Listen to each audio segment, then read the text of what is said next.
Great. So we're live. Now, welcome everybody to this remote interview. My name is Lisette, and I'm interviewing people and companies doing great things remotely. And today on the line, I have something a little different for everybody. Today, I've got Mike Jones from TAP International. Hello, how are you? It's great. Mike, you're in Paris right now, but Yes, originally we from are. DC. Yes, ma'am. Okay. And TAP International has travel programs. I put this from your website. Travel programs designed to provide opportunities enabling you to travel the world and enhance your skills while working remotely for your current employer. And you do 3 cities on 3 continents in 3 months. Yes. We're going to get into all of that. But let's first start with, what does your virtual office look like? What do you need to get your work done? Sure. So our virtual office at TAP kind of changes every day. Given the nature of our work, really all we need to get our work done is a phone, an iPad, or a computer. So if we're in a place where we're setting up in a co-working space for the day, we might bring both the computer, the phone, the iPad, everything. But really, given what we're trying to do and connecting people, it's much more about spending time face to face. So what do I need to get my work done? Really just a phone with Slack, with email, with Project Fi that gives us data everywhere. It's really kind of easy to keep in touch. So to answer your question kind of succinctly, it varies, but what is the absolute essential? It's really just the phone and having people around. So you have people around also. Mm-hmm. Okay, so you've got like part working in person and part working out of, I'm going to say out of person. That's not the right thing. So in person and remote. So Yes. let's dive into that a bit. So Sure. Tell us about TAP International, and then we'll get into the styles of working. Sure. So TAP is kind of the brainchild of myself and my co-founder, Ryan. I used to be a corporate attorney, and I noticed I was working on this $1 billion project, or this $1 billion deal. And I was at home on Christmas Eve, literally in my childhood bed at my mother's house, like doing work. Everyone's downstairs having a good old festive time. And I was on the phone, I was emailing, I was on our instant messenger. And I noticed there's legitimately no difference between being in the office and being here. I mean, half the time in the office, people would just ping me from the other side of the office because they didn't feel like walking over there. So I noticed if I'm in DC and my office was in Boston at the time, I could probably be anywhere in the world to do this.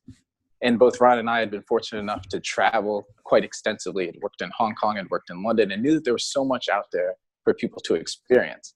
So we really wanted to design a way for people to be able to kind of experience all the different cultures that we had, and obviously stay kind of connected and working effectively for the current employer. So we designed TAP. And what TAP is a remote work travel program designed specifically for rising talent. And the big differentiator between us and other remote travel programs is we have a heavy focus on professional development and international networking. Because what's the point of kind of traveling the world and getting out there if you're not connecting with new people and absorbing new knowledge and new skills? So what we do is we take people around the world, we take them to different countries a month at a time, and we provide them accommodation, co-working space, professional development events that include speakers. We have embassies that host us for briefings. We have CEOs that come in. If we're in Paris, we might fly in the CEO of a hedge fund in Switzerland. We have different speakers who include domestic speakers. It could be a successful restaurateur. It could be, essentially, we try to tailor our speakers to our audience, right? So if we have a legal heavy class, then we'll try to bring in some top attorneys from each of the jurisdictions that we visit. And then obviously, no good travel program would be any fun without some social events. So obviously, we've worked with a lot of bars and restaurants to make sure that you kind of get the inside scoop and the insider knowledge, and then kind of a VIP experience as you travel with us. So why is it so important that rising talent experiences different cultures? Why do you think it's important? So, I mean, as much as you can look at geopolitics, like the reality is with the internet, the world is becoming smaller. People are trading in different areas. And I remember it's always just like the simplest of things, and having kind of a knowledge of what other cultures are like can really help you to connect. And the example I always give is I remember when I first moved to Hong Kong, I was doing consulting at the time. And I walked in and I was working for the CEO of the company. And he said, "Hi, I'm Jerry. It's great to meet you. Like, let's sit, let's have a chat." And at the end of the meeting, he gave me his business card. And what did I do as an American? I took the business card, looked at it, said, thanks so much, stuck it in my pocket. He's like, lesson one of doing business in Asia. It's a very, very different process when you exchange business cards. You take it with two hands, you bow often as you accept it. And to do anything less is a sign of disrespect. So, I mean, there's the cultural influence. And then there's also just the way that travel and kind of exposure to different cultures can really shape your mind, right? So maybe you would have thought of addressing something like a different problem. Like, let's say you're a marketer and you're trying to figure out a new way to engage with an audience. Well, I'm sure they've experienced other things in other parts of the world that really would help you to come up with a new and creative solution. So why is it important? It's not only important because, I mean, if you look at the statistics, 75% of millennials want to travel abroad as much as possible because ostensibly we're the most globally curious generation ever to be. I mean, I don't want to say on the planet, but I guess that's kind of what it is. Right. But we are one of the most globally curious generations. So it's important for employers to kind of retain the millennial talent. You have to engage them in a way that actually speaks to their interests. But then it's also important for your own kind of personal development. You don't want to kind of wake up one day and say, I wish I had done this, or I wish I had done that, and really miss out on a lot of opportunities. Because as you travel, you make new connections. It's just a part of human nature. And that's what we really find so incredible about remote work, is that you can be just as effective from everywhere, and arguably more effective because you have more knowledge, you have more experiences to draw from, and you're able to analyze each of your situations in kind of new and interesting way. What I like about what you guys do is teaching people to work remotely sort of on the road while they're doing it. And I mean, I know from experience, I used to go on these work holidays. So we'd rent an Airbnb in a different country and just go there for a month and stay there. But you never know if the internet's going to be great, or, you know, if the Airbnb is going to be okay. I mean, you get better and better at it. But what I like is you guys really provide the infrastructure for people to travel. So like, you don't have to worry about the internet because the co-working space is going to be a good place and you've got all the supplies. So, I mean, that sounds really good. How do you convince an employer to let their employees go? So it's really a threefold kind of tactic, right? So we do three things. We help employers attract top millennial talent, retain that millennial talent, and then we help them enhance the value of that millennial talent. So for different employers, they're struggling with different things. Let's look at like the big banks, for example. I mean, obviously they all have attractive offers and they're all qualified in different ways. But for a lot of people, and I know just speaking from experience with a lot of friends, it's like the offers kind of become fungible after a certain point. They all pay about the same amount. They have about the same prestige once you get to a certain level. It's really about what's that differentiating factor. And let's say you're looking at bank X versus bank Y. Salaries are the same, everything's about the same, but bank X says, after 2 years of working with me, we're going to send you on this incredible global adventure where you're going to meet and network with some of the top talent from around the world. You're going to be able to experience these incredible cultures, and we'll send you on it.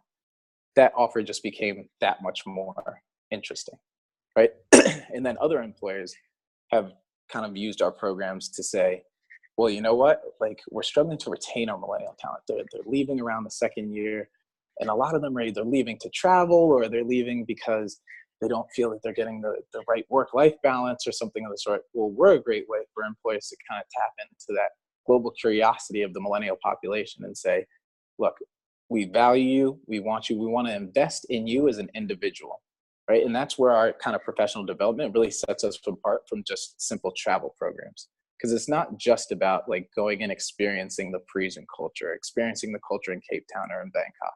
It's about really developing a network in each of these places and developing a knowledge of what the real, like, the business kind of culture of the place is. Right. So you should, like, if you travel with TAP, by the time you leave Paris, you should be able to say that you've seen the city. You should have some solid business connections here. And we go to great extents to make sure that we get you in touch with the people that are relevant to what you're doing. And then C, you should know where the good places are. Like, if you're someone in sales and you need to take clients to meetings and such, or entertain them, take them to restaurants, take them to bars, you shouldn't have to go to TripAdvisor to figure it out. You should have these places that have been pre-vetted, that you've experienced, and then know someone there. Oh, say, go talk to Jimmy at bar X down the place. Like, just that kind of institutional knowledge that you wouldn't get any other way. And why did you pick the cities that you did? So there's Paris, there's Cape Town, South Africa, and Bangkok, Thailand. Why those three cities? So we went with Paris because we were looking at Europe and where are things kind of moving and shaking. And with kind of uncertainty, what's going on in London with Brexit and everything, Paris has kind of begun to emerge as one of not only the entrepreneurial hubs, but really one of the business centers. It's not only that it's literally the most tourist trafficked city in the world, but there's just a lot going on here in terms of business and commerce. And the current administration here is really invested in kind of developing their economic standpoint. It's true. Macron has invited Americans to come over and technologies to come over. So yeah, indeed. Okay, I get it. Exactly. And then for Cape Town, it's one of the most beautiful, picturesque, kind of great places in the world. It's actually one of my favorite cities personally. But beyond that, it's a great place for business throughout Africa. So it's quite easy for a lot of, for example, we have a good friend that runs a company in Nairobi.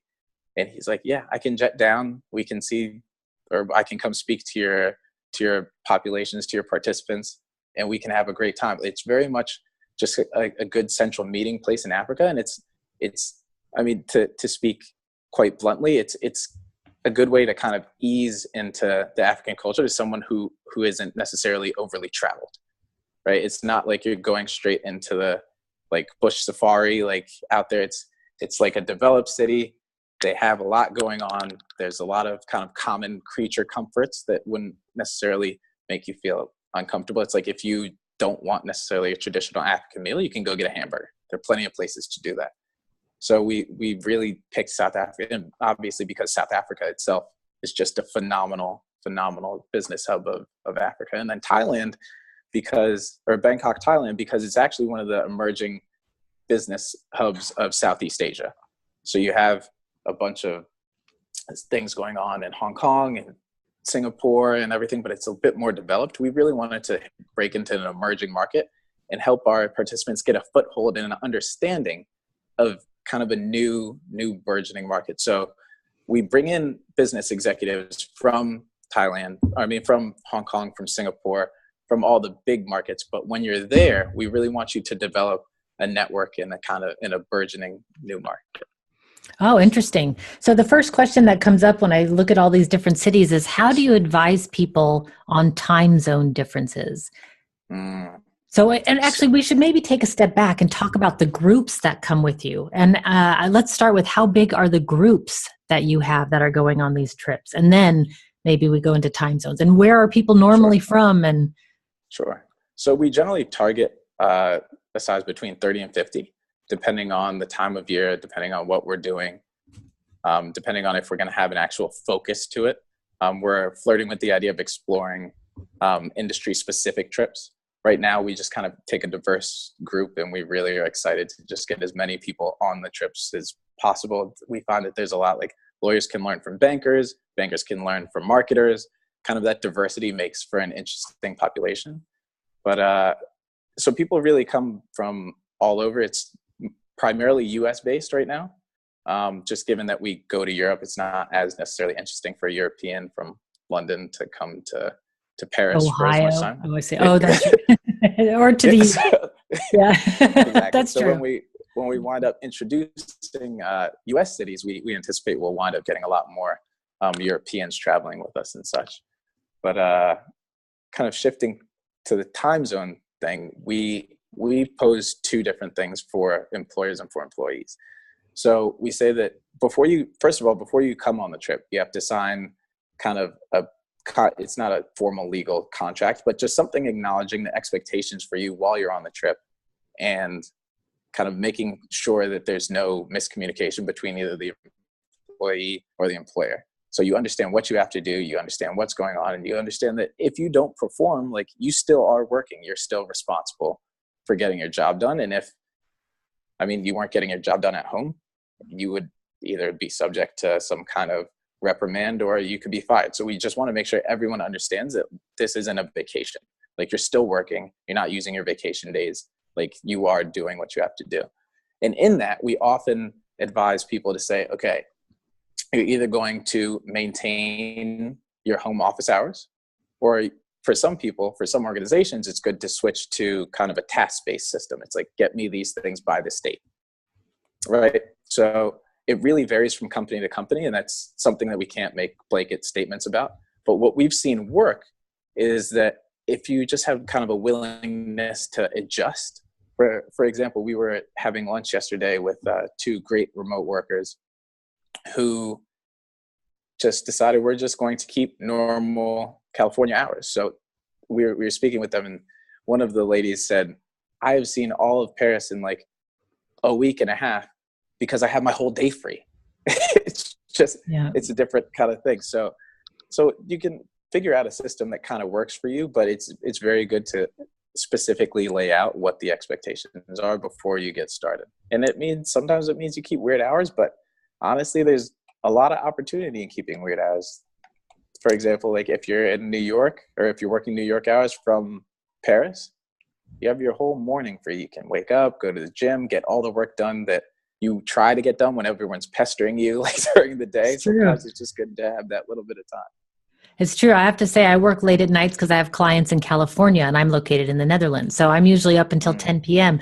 It's a great time to be working. Everybody else is like watching TV and not doing anything. It's very quiet around. So yeah. Exactly. So 30 to 50 people, that's quite a lot of people to be hosting. What are the biggest challenges what do people struggle with when they go on these trips? What do you see most often? Sure. So the struggles in terms of work are kind of in terms of adjusting to cultures, because we see a lot of different things for different people. Interesting. Okay, I was thinking more like how do people adjust to remote working? I'm assuming you have people there that are new to remote working. Yes. But I'm making assumptions here. I mean, how many are new to remote working? How many are just trying it out? Sure.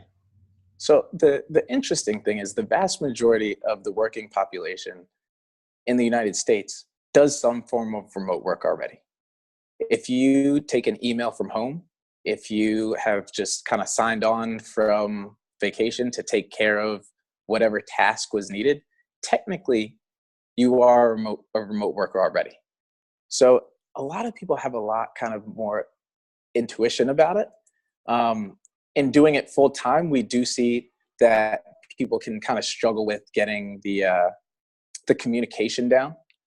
But that really just comes from having an understanding of how you're going to do it, right? It's really about a willingness. So where you might have walked down the hall just to ask a question, maybe you're picking up the phone.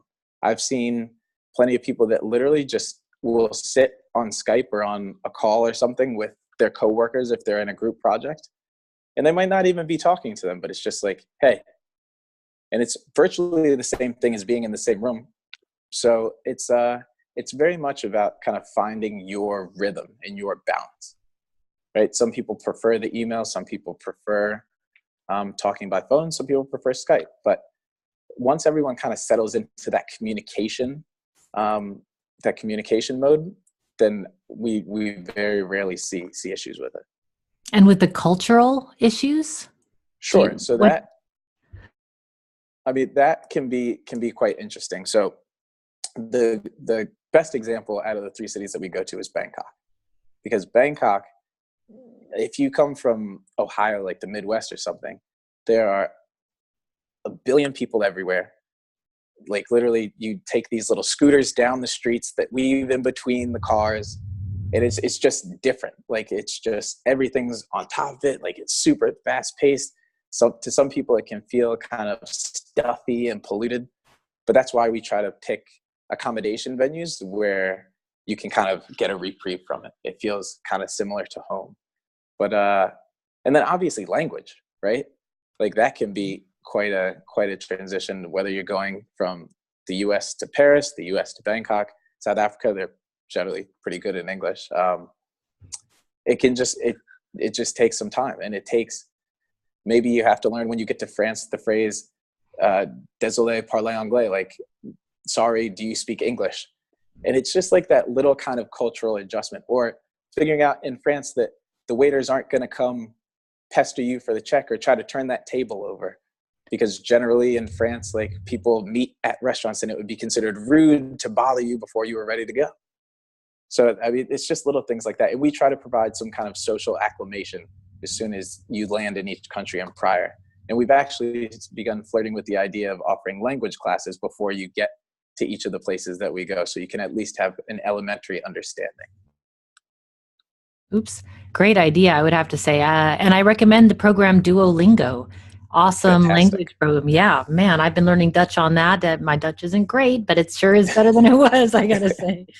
Yeah, super interesting. So I guess some of the last question, we're reaching time. I have so many questions, but I guess I'll have to say, what advice do you have for people who are just starting out, that are looking into this program? What advice do you give them? What do they need to know before they sign up for TAP? Sure. So what should you know? Well, I mean, we travel for a month at a time, right? And everyone's kind of different. You have to know that you're someone who's willing to leave home for an extended period, right? So like, we've seen that maybe our program isn't perfect for people who have kids and everything of the sort, because if you come with us for the full global trip, that's 3 months away. So it's really having an awareness of kind of who you are and where you are at your stage in life. It's also having awareness of your job. It's very interesting because during that conversation with that couple yesterday, the remote workers, the quintessential example of the person that we always used to say, oh, well, like maybe they couldn't come is a doctor, right? Because you think doctors have to like be there, they have to touch you, they have to like examine. But they were telling us about this great technology that they're using in Africa to kind of have doctors consult virtually for people in remote areas. So that's an area that's changing already. But you have to know both yourself and your organization. So there are managers that are still all about FaceTime. And if that's kind of where you are, you either have to have a hard conversation with them and say like, look, I'm going to be here, I'm going to be present. But you have to kind of understand that like, if that's not where they are, we don't want to be we want to be an accelerant for your career. We don't want to be a hindrance. And if you're planning on staying kind of in your existing framework, you have to operate within your framework. So it's really about taking a good hard look at yourself and where you are and having an honest conversation with yourself about, can I do this? If you can, we'd absolutely love to have you. And we'd love to introduce you to all the fantastic people in different cultures from around the world. But the last thing that we want is for someone to come with us and then get back and say, man, like I would have gotten that promotion 3 months ago if I hadn't gone on TAP. We want you to be like the next global business leader. That's what we're looking for. Sounds amazing. So I guess the last question is, how do people get in touch? How do they sign up? What's the best way to do that? Yeah, absolutely. You can find us at tapinternational.co. You can just sign on. There's a lot of information about us, what we do, kind of how the program works, how you get in touch, how you sign up. And then you can apply straight through their website. We generally have Skype interviews to kind of address some of the things that we've talked about to make sure you're a good candidate for it and you're really kind of looking to get the most possible out of the program. Then once you're accepted, it's kind of pack your bags, sort your visas, and then let's go. Oh, it sounds exciting. One other question is, could it also be for a company that wants to send 30 to 50 of their employees on such a trip at a time? I mean, could it be, have you? Sure. I don't know if you have, so okay. But we've begun kind of having early conversations with a few companies to do things like that. And it's definitely something we're looking into in the near future. So hopefully within the next kind of 6 to 9 months, the answer will be absolutely yes. Seems like it would be a very progressive company that would take 30 to 50 of their employees to send them on. It'd be a pretty awesome company. It'd be a great company to work for. Indeed. Indeed. Let me know who those companies are when they sign your rank. I'd like to promote them. Indeed. Yeah. Thank you so much today for your time, and your program sounds really interesting. It's great to see these kind of things developing. And I think that's all I've got for today. So thank you. Fantastic. Well, thank you so much for having me. I really appreciate it. And I absolutely love what you're doing here. Thanks. All right, everybody. Until next time, be powerful.